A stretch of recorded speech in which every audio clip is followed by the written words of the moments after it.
내 18번째 생일 파티가 끝난 바로 그날 밤, 계부는 나를 집에서 쫓아냈다. 이제 성인 됐으니 내 길 알아서 가라. 그의 목소리는 차가웠고 눈빛에는 숨길 수 없는 안도감이 스쳤다. 다음 날 아침, 나는 변호사 사무실에서 깨달았다. 그 집, 그 모든 재산이 사실 내 것이라는 사실을. 그 순간 내 안에 무언가가 무너지면서 동시에 불타올랐다. 어떻게 이런 일이? 왜 나를 이렇게 버릴 수 있었을까? 계부의 얼굴이 떠올랐다. 엄마가 죽은 후 그는 나를 딸처럼 대하는 척했다. 아니, 처음부터 척이었을까? 나는 그날 밤 빈손으로 집을 나서며 속으로 다짐했다. 이게 끝이 아니라고. 절대 아니라고. 엄마가 암으로 세상을 떠난 건 내가 12살 때였다. 그 후 계부가 들어왔다. 김민준 씨, 엄마의 재혼 상대. 그는 사업가였고 엄마의 병원비를 대주며 우리를 구원자처럼 나타났다. 나는 처음엔 그를 미워했다. 아빠 자리를 대신하려는 게 싫었다. 하지만 시간이 지나면서 그는 나에게 잘했다. 좋은 학교 보내주고, 용돈 주고, 생일마다 선물 사주고. 지은아, 아빠라고 불러도 돼. 그는 그렇게 말했다. 나는 끝내 아빠라고 부르진 않았지만 마음속엔 조금씩 의지하게 됐다. 그런데 18번째 생일, 고등학교 졸업 직후. 파티는 화려했다. 친구들 초대하고 케이크 자르고 선물 받았다. 계부는 웃으며 축하했다. 이제 어른이네. 그러고는 파티 끝나자마자 내 방으로 불러서 말했다. 지은아, 이제 내 인생 내가 책임져야 해. 이 집은 내 거고 나는 더 이상 내 보호자가 아니야. 짐 싸서 나가. 나는 믿을 수 없었다. 왜요? 제가 뭘 잘못했어요. 목소리가 떨렸다. 그는 한숨 쉬며 말했다. 잘못은 없어. 그냥 때가 된 거지? 내 엄마도 그렇게 원했을 거야. 독립적으로 사는 걸. 거짓말. 그의 눈이 피했다. 나는 울면서 짐을 쌌다. 옷 몇 벌, 책 몇 권, 그게 전부였다. 문을 나서며 뒤돌아봤다. 강남의 고급 아파트. 30층 펜트하우스. 엄마가 결혼 전에 산 집이라고 들었다. 그런데 왜 그의 거라고? 그날 밤 나는 모텔에 머물렀다. 돈은 조금 있었다. 알바로 모은 돈 하지만 미래가 막막했다. 친구 집에 신세 질 수도 없었다. 모두들 대학 가거나 취업 준비 중이었다. 나는 혼자였다. 속으로 생각했다. 왜 나를 버린 걸까? 엄마 죽은 후 재산 때문에?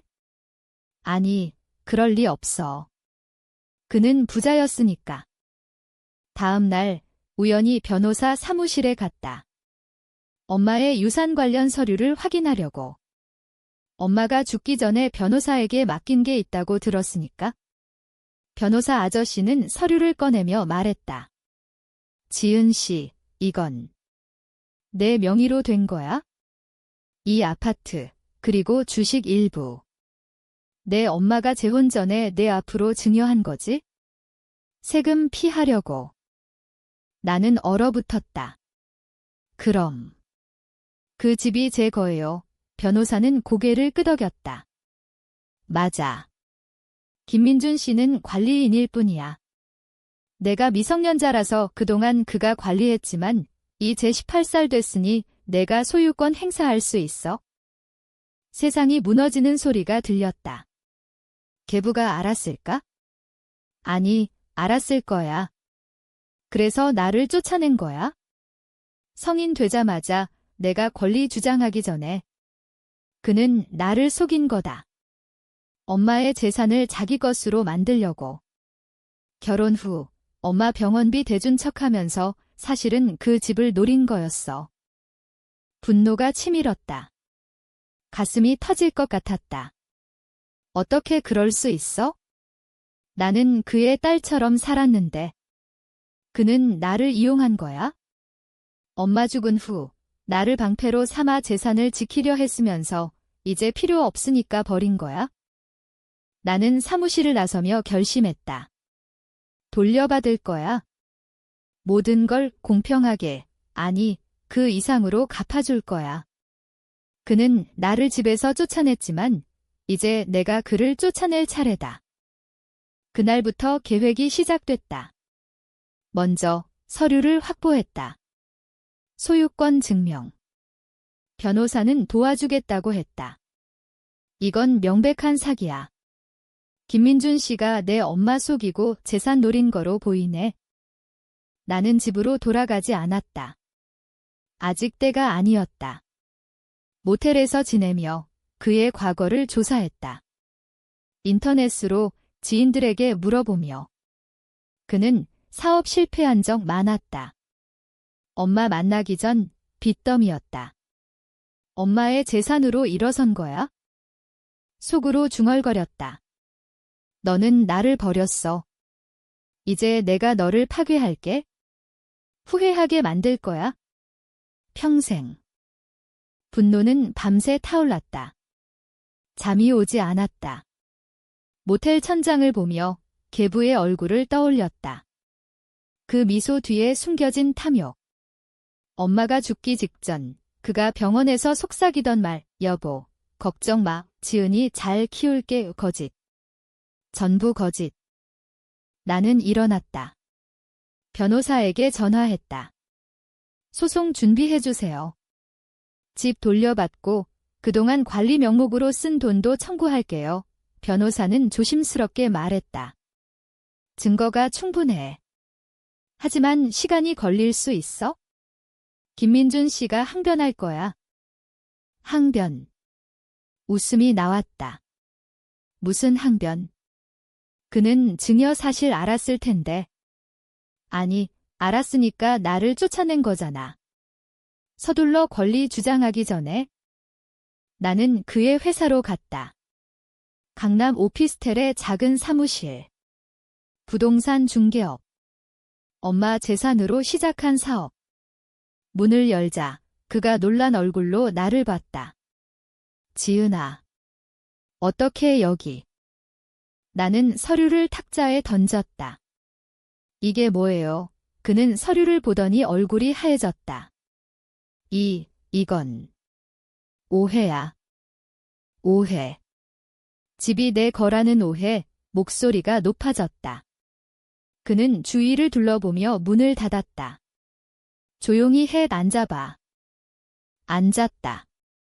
그는 한숨 쉬며 말했다. 내 엄마가 그렇게 한 건 세금 때문이야. 실제로는 우리 공동 재산이었어. 내가 관리한 거고. 거짓말. 나는 웃었다. 공동. 엄마 재혼 전에 산 집인데요. 증여 계약서 봤어요. 내 이름으로. 그의 눈이 흔들렸다. 처음으로 봤다. 두려움. 지은아, 가족이잖아. 왜 이렇게까지? 내가 너 키운 정이 있는데. 정이요. 생일날 쫓아낸 정, 가슴이 아팠다. 정말 정이 있었을까? 아니면 나도 속았나? 그는 애원했다. 시간 줘, 내가 보상할게. 돈 줄게. 집은 내가 팔아서 나눠주자. 보상. 그 단어가 불을 붙였다. 보상. 당신은 엄마 속이고 나 이용하고 이제 돈으로 끝내려고. 나는 일어났다. 소송할게요. 모든 걸 법으로. 집으로, 아니 모텔로 돌아왔다. 울었다. 왜 이렇게 아플까? 분노인데 슬픔이 섞였다. 그는 나를 딸처럼 대했다. 여행 가고, 밥 먹고, 학교 행사 외주고. 그게 다 연기였나? 속으로 싸웠다. 포기할까? 돈 받고 끝낼까? 아니, 안 돼. 그럼 그는 승리하는 거야? 공평해야 해. 그는 나를 잃게 만들어야 해 모든 걸. 다음 날 그의 아내, 아니 계모되는 여자가 연락 왔다. 엄마 죽은 후 들어온 여자. 지은아, 오해 풀자. 민준 오빠가 후회해. 후회. 나는 만나지 않았다. 대신 그의 사업을 조사했다. 세금 탈루 의심. 엄마 돈으로 산 부동산들. 증거 모았다. 변호사가 말했다. 이길 수 있어? 하지만 더러워질 거야. 가족 싸움이니까. 가족. 그는 가족이 아니야. 배신자야. 나는 집 앞에 갔다. 밤에. 문 앞에 서서. 안에서 불이 켜져 있었다. 그와 새 여자가 웃는 소리. 가슴이 찢어졌다. 내 집인데. 결심했다. 더 잔인하게. 그냥 돌려받는 게 아니야. 파괴할 거야. 그의 삶을. 소송이 시작됐다. 법원 서류가 날아갔다. 계부는 변호사를 고용했다. 비싼 놈 증여는 형식적이다. 실제 관리자는 나 주장했다. 법정에서 처음 마주쳤다. 그는 나를 보자 눈을 피했다. 나는 똑바로 봤다. 왜 그랬어요? 속으로 물었다. 대답 없음. 증인 신문. 내가 말했다. 엄마가 죽기 전에 이 집은 지은이 거라고 했어요. 계부님은 관리만 해주신다고. 그는 반박했다. 아니, 공동으로 살자고 했다. 거짓. 판사는 증거를 봤다. 증여 계약서. 명백했다. 하지만 그는 포기 안 했다. 언론에 제보했다. 의붓딸이 재산 노리고 소송 기사 났다. 내 이름 안 나왔지만 소문 퍼졌다. 친구들이 멀어졌다. 지은아, 너무해. 누가 말했다. 나는 무너졌다. 밤에 울었다. 왜 나만 피해자야? 그는 왜 피해자인 척? 속으로 갈등했다. 그만둘까? 미안함이 들었다. 그는 나 키웠는데. 아니, 안 돼. 그는 계산적이었어. 엄마 병원비도 투자였을 뿐. 나는 더 깊이 팠다. 그의 과거. 전 안에 있었다. 이혼하고 빚졌다. 엄마 만난 게 우연 아니야? 증거 찾았다. 엄마 일기. 민준이가 재산 물어봐. 불안해. 엄마도 의심했구나. 왜 결혼했지? 법정에서 제출했다. 그의 얼굴 일그러졌다. 그는 연락했다. 화해하자. 집 내 거 인정할게. 대신 사업은 내 거로. 웃음 나왔다. 사업. 엄마 돈으로 한 거잖아. 거절했다. 모든 걸 원했다. 그의 새 여자가 찾아왔다. 제발 그만해. 오빠가 우울증 왔어. 우울증. 나는 비웃었다. 내가 집 쫓겨났을 때 내 우울증은? 그녀는 울었다. 너도 가족인데. 가족. 그 단어가 칼처럼. 나는 더 세게 밀었다. 세무서 신고. 탈루 증거. 그의 회사 압수수색. 뉴스 났다. 그는 무너지기 시작했다. 전화 왔다. 지은아, 용서해줘. 잘못했어. 용서. 너무 늦었어. 속으로 생각했다. 이게 답니다. 후회하게 만드는 거? 하지만 가슴 아팠다. 복수는 왜 이렇게 쓰지? 압수수색 후 그는 숨어들었다. 회사 문 닫았다. 빚쟁이들 쫓아왔다. 나는 집으로 돌아갔다. 법원 판결. 내 승소. 소유권 이전. 문 열자 텅 비어 있었다. 가구 팔아버렸다. 벽에 낙서. 배신자. 그의 짓인가? 분노 다시. 집 정리하며 엄마 사진 찾았다. 미소 짓는 엄마. 미안해, 엄마. 늦었어. 울었다. 엄마가 살아있었으면 이런 일 없었을 텐데. 계부 소식 들었다.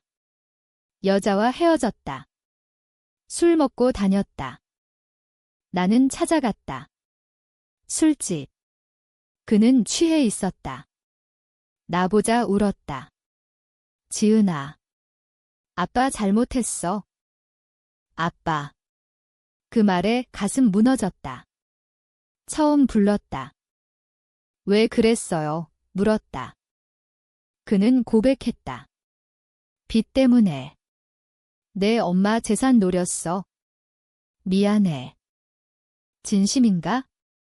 눈물 흘렸다. 나는 말했다. 늦었어요. 다 잃었잖아요. 그는 고개 숙였다. 죽고 싶어. 죽어. 순간 동정 들었다. 포기할까? 아니. 그는 엄마 죽게 방치했다. 병원비 늦춰서. 더 조사했다. 엄마 치료 늦춘 증거. 분노 폭발. 경찰 신고. 사기, 배임. 그는 체포됐다. 법정 다시. 이번엔 형사. 그는 나봤다. 증오 섞인 눈. 나는 증언했다. 차갑게. 판결. 징역. 그가 끌려가며 소리쳤다. 너도 후회할 거야. 후회. 이미 하고 있었다. 복수 끝났는데 빈빈. 집에 혼자. 넓은 집 그런데 외로웠다. 속으로 물었다. 이게 공평한가? 징역 5년. 그는 교도소 갔다. 재산 몰수. 나에게 왔다. 나는 부자 됐다. 집 팔고 투자하고. 하지만 행복 안 왔다. 밤의 악몽. 계부 얼굴. 엄마 얼굴. 친구들 돌아왔다. 돈 때문에. 나는 멀어졌다. 믿을 수 없었다. 새 삶 시작했다. 대학 갔다. 심리학. 왜 사람 배신하나 배우려? 상담 받았다. 복수는 트라우마야? 알았다. 하지만 멈출 수 없었다. 그의 소식. 교도소에서 병, 암. 엄마처럼. 방문했다. 그는 쇠약했다. 지은아. 미안해. 미안. 용서할까? 손 잡았다.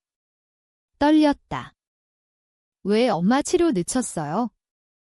그는 울었다. 돈 아끼려.